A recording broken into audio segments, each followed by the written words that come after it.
Joey Kerrigan arrived in London in January 1912. He did not have a place to stay. It doesn't matter, he thought, smiling. Joey's luck is going to find me a room. Joey thought a lot about luck. One day, I'm going to be rich, he told everybody. Lucky people get rich, and I'm lucky. After a lot of walking, he found a room in a house. It was near Tower Bridge. The room wasn't very big, but it was cheap. The landlord's name was Mr. Webber. He looked Joey up and down. "What's your name?" he said. "Where are you from?" Joey Smith," he said. "I'm from Ireland." "Well, you can have the room," Webber said, "but I want 2 weeks' money, now." "I've only got 1 week's money," Joey said. "And tomorrow's Sunday," Webber said. "You can't find work on Sunday. So when can you give me the second week's money?" Joey smiled with his mouth, but not his eyes. "I can find work," he said. "I'm lucky. Good things happen to me. It's called Joey's luck." On Sunday, Joey stayed in bed all morning, and in the afternoon he went for a walk. After an hour, he took a bag from a woman in Fleet Street. The woman shouted, "Stop, stop!" But Joey was now 15 meters away, and there were no other people near. Joey laughed and ran down a little street, then between 2 tall buildings down to the river. He stopped and opened the bag. There was some money in it, but not very much. He took the money out, then put the bag into the river. Later that day, he walked past a bookshop. There were lots of people there, looking at books, and Joey moved carefully between them. For a second he stood behind a fat man, then moved quietly away. The man did not feel Joey's hand in his back pocket, but the man's wallet was now inside Joey's shirt. It was a big fat wallet, and when he got back to the house, he gave the landlord the second week's money for the room. "You found work on a Sunday?" Webber said. "Where? Who with?" Joey smiled. "I told you, I'm lucky. Joey's luck." For the next 3 months, Joey Kerrigan walked the streets of London most days. He stole handbags from women or things from shops, and he took wallets from men's pockets. One morning at the beginning of April, he took a wallet from the pocket of an old man with a red face. Joey was usually a very good pickpocket. People never knew anything about it. But not that morning. The man with the red face was quick. He turned, saw Joey, and shouted, "Hey, you, that's my wallet. Come back here." But Joey was a good runner too. In 2 seconds, he was round the corner into another street, then round another corner, and then he jumped onto a bus. "Joey's luck," Joey said, laughing. There was more luck for Joey that week. He first learned about Theo Goldman's money in a pub near the landlord's house. Webber went to the pub most evenings and sat with his friend Goldman. Goldman had a shop not far from the pub. He bought and sold a lot of different things: tables, chairs, beds, clocks, watches, books, pictures. When Joey went into the pub that evening, he saw Webber and Goldman at a table near the window. There were a lot of people in the pub. Joey bought a drink, then found a chair near Webber and Goldman. They did not see him. Joey sat with his back to them and listened. "But I need money to buy things when people bring them in," Goldman said. "Some money, yes," Webber answered, "but £100 or more." "And in the shop?" "No, no, Theo. It's not in the shop," Goldman said. "It's in my room at the back." "Do you have a good place to put it?" Webber said. Goldman laughed. A very good place, he said. Jerry sat with his drink, thinking. He knew Goldman's shop because it was in the same street as Weber's house. Jerry often walked past it. £100 or more.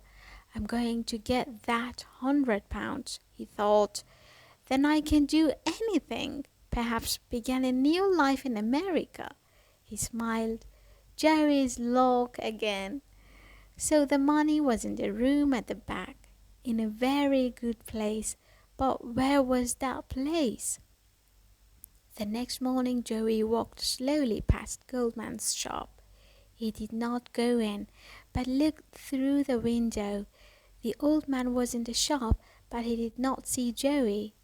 Jerry saw an open door to the room at the back of the shop.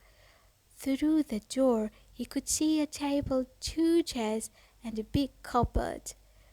Was Goldman's money in that cupboard? Suddenly the old man looked up, and Jerry quickly turned and walked away. He did not go to bed that night. He put all his things into a bag, sat in an armchair, and waited. Midnight came and went. At 2 o'clock in the morning he went down the stairs and out of the house.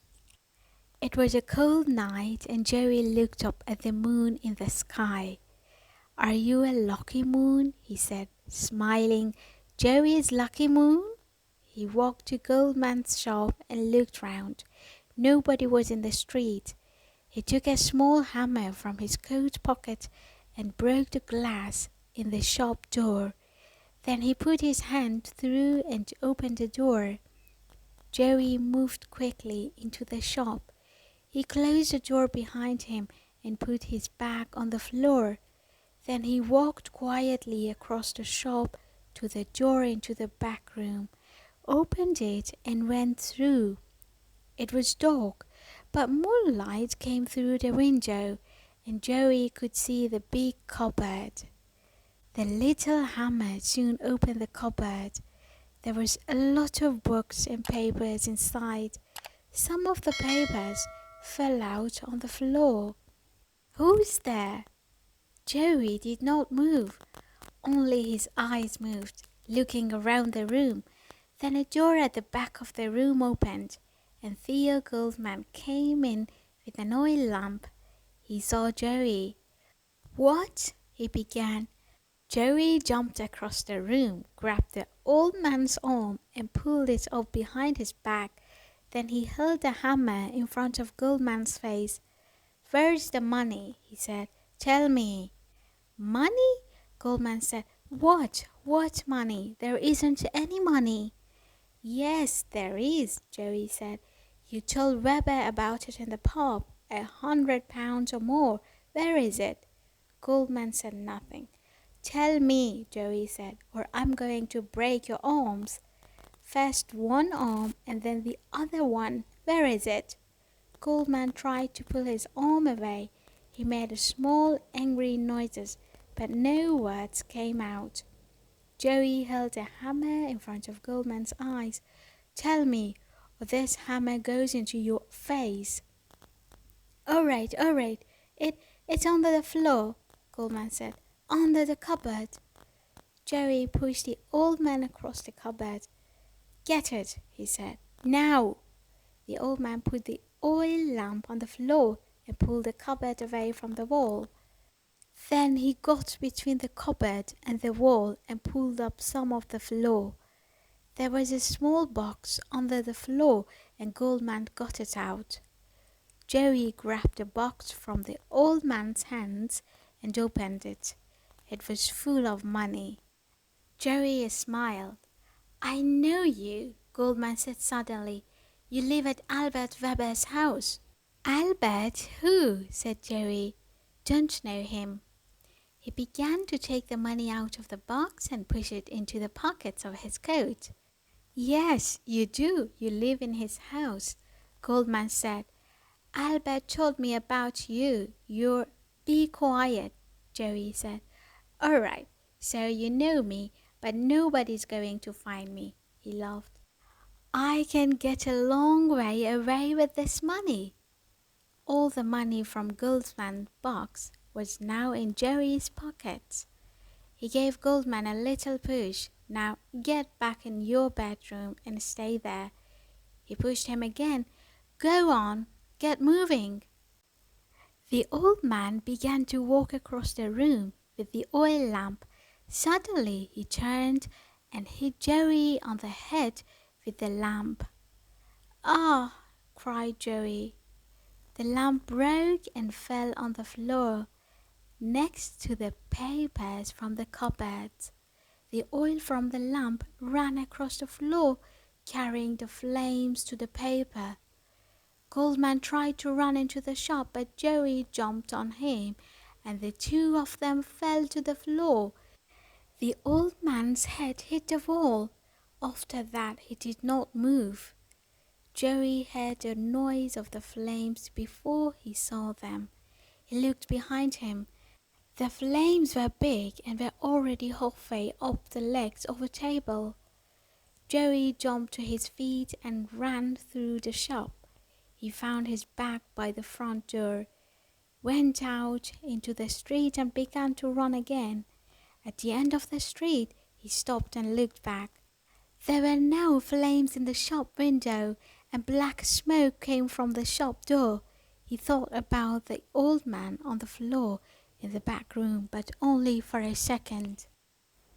Then he turned and ran again. 2 days later, on Wednesday, 10th April 1912, Jerry was in Southampton with thousands of other people. They came to see the new ship there, the biggest and fastest ship in the world. It was the day of its first voyage across the Atlantic to New York, carrying more than 2,000 people. Some of the people in Southampton that day were the ship's passengers. Some of them just came to look at the wonderful new ship. And there it was. Jerry was a happy young man. He was a passenger with a ticket in his pocket. A ticket to New York. Life was good, he thought. Jerry's luck got me the money for my ticket, he said, laughing. And Jerry's luck is taking me to America. This is the end of my old life. And he walked onto the Titanic.